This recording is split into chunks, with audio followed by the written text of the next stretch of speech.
Hi guys, welcome to Uruttu. இன்னைக்கு நம்மளுடைய சேனல்ல என்ன பார்க்க போறோம் அப்படின்னா ஒரு டிஃப்ரெண்டான ஒரு ஸ்நாக்ஸ் ரெசிபி தான் பார்க்க போறோம். இது எப்படி பண்ணணும்னு தெரிஞ்சுக்கிடணுமா? வாங்க வீடியோக்குள்ள போய் பார்க்கலாம். இதுக்கு தேவையான பொருட்கள் என்னலாம்னா 7 அப்பளம், 7 அப்பளத்துக்கு 2 முட்டை, கொத்தமல்லி, கருவேப்பிலை, மிளகுத்தூள், 100 பல்லாரி, பேஸ்ட் பண்றதுக்கு மைதா மாவு. ஒரு கடாயில் எண்ணெய் சூடானதுக்கு அப்புறம் கடுகு ஆட் பண்ணிக்கலாம். கடுகு நல்லா பொரியட்டும். கடுகு பொரிஞ்சதுக்கு அப்புறம் கடலை பருப்பு ஆட் பண்ணிக்கலாம். கடலை பருப்பு லைட்டா பொரிஞ்சதுக்கு அப்புறம் ஜீரகம் ஆட் பண்ணிக்கலாம். ஜீரகம் ஆட் பண்ணதுக்கு அப்புறம் நம்ம குட்டி குட்டியா கட் பண்ணி வச்சிருந்தோம்ல கருவேப்பிலை, அதையும் ஆட் பண்ணிக்கோங்க. கருவேப்பிலையை நல்லா பொரிஞ்சதுக்கு அப்புறம் குட்டி குட்டியா கட் பண்ணி வச்சிருக்கிற பெரிய வெங்காயத்தையும் ஆட் பண்ணிக்கோங்க. பெரிய வெங்காயத்தை ஆட் பண்ணிட்டு அதை நல்லா சீக்கிரமா வதங்குனது இருக்கிறதுக்காக உப்பு ஆட் பண்ணிக்கோங்க. உப்பு ஆட் பண்ணிட்டு லைட்டா வதக்கிக்கோங்க. எதுக்கு நம்ம இதுல கடலை பருப்பும் ஜீரகமும் ஆட் பண்றோம் அப்படின்னா, சாப்பிடும்போது கடலை பருப்பு வந்து நல்லா பொரிஞ்சு இருக்குமா, அப்போ நம்ம சாப்பிடும்போது அந்த ஃப்ளேவர் நல்லா இருக்கும், ஜீரகத்தோட ஃப்ளேவரும் நல்லா இருக்கும்.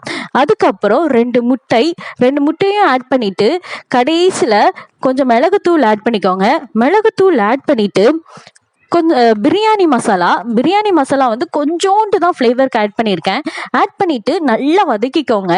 வதக்குனதுக்கு அப்புறம் இறக்குறதுக்கு கொஞ்ச நேரத்துக்கு முன்னாடி கொத்தமல்லியை தூவிட்டு இறக்கிடலாம். இப்போ அப்பளத்தை எடுத்துக்கோங்க. அப்பளத்தை வந்து இப்படி சாதாரணமாக மடித்தோம் அப்படின்னா அது உடஞ்சிரும். அதுக்காக நம்ம பாதியாக அதை உடச்சிக்கோங்க. பாதியை உடச்சிட்டிங்க அப்படின்னா நம்மளுக்கு குட்டி குட்டியாக க்யூட்டாக நம்மளுக்கு சம்சா கிடைக்கும். அதுக்கப்புறம் தண்ணியை எடுத்து வச்சுக்கோங்க. தண்ணியில் வந்து அதை என்ன பண்ணணும்னா நல்லா டிப் பண்ணிக்கோங்க. ஒரு 5 செகண்ட் அதை அப்படியே விட்டுருங்க. விட்டுட்டு எடுத்துட்டு லைட்டாக உதறிட்டு அழகா ஒரு பிளேட்ல வந்து நீங்க வச்சிருங்க. எதுக்கு உதறணும் அப்படின்னா, தண்ணியோட நீங்க வச்சீங்க அப்படின்னா எடுக்கும்போது கிழிஞ்சிரும். அதனால லைட்டா உதறிட்டு நீங்க அப்படியே பிளேட்ல வச்சுக்கோங்க. வச்சுட்டு பாருங்க எவ்வளவு சாஃப்டா இப்போ மடிக்க முடியுதா. இப்போ இதை மடிச்சுட்டு இதுக்குள்ள நம்ம ஸ்டஃப் வச்சிட வேண்டியதான்.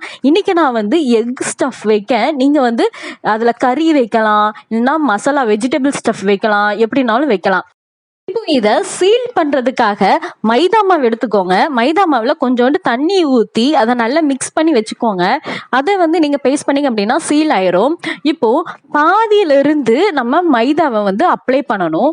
அப்ளை பண்ணிட்டு ஒரு சைடு நம்ம அப்ளை பண்ணியிருக்கோம்ல, அப்ளை பண்ணாத சைடை வந்து நம்ம உள்ளக்க, அதாவது இந்த சைடாக நம்ம வந்து மடிக்கணும். மடிச்சுட்டு இந்த சைடு, அதாவது அப்ளை பண்ணியிருக்கிறத வந்து என்ன பண்ணணும்னா இந்த சைடு மடிக்கணும். மடிச்சுட்டு கீழே பாட்டம்ல ஒரு கார்னர்ல உங்களுக்கு லைட்டா ஹோல் இருக்கிற மாதிரி இருக்கும். அந்த இடத்த நல்லா வச்சு அமுக்கிக்கோங்க. இப்படி நல்லா சீல் பண்ணிட்டோம் அப்படின்னா நம்மளுடைய ஸ்டஃப் வந்து என்ன ஆகுதுன்னா வெளியில சிந்திராது. அதுக்காக தான் நம்ம இப்படி நல்லா சீல் பண்றோம்.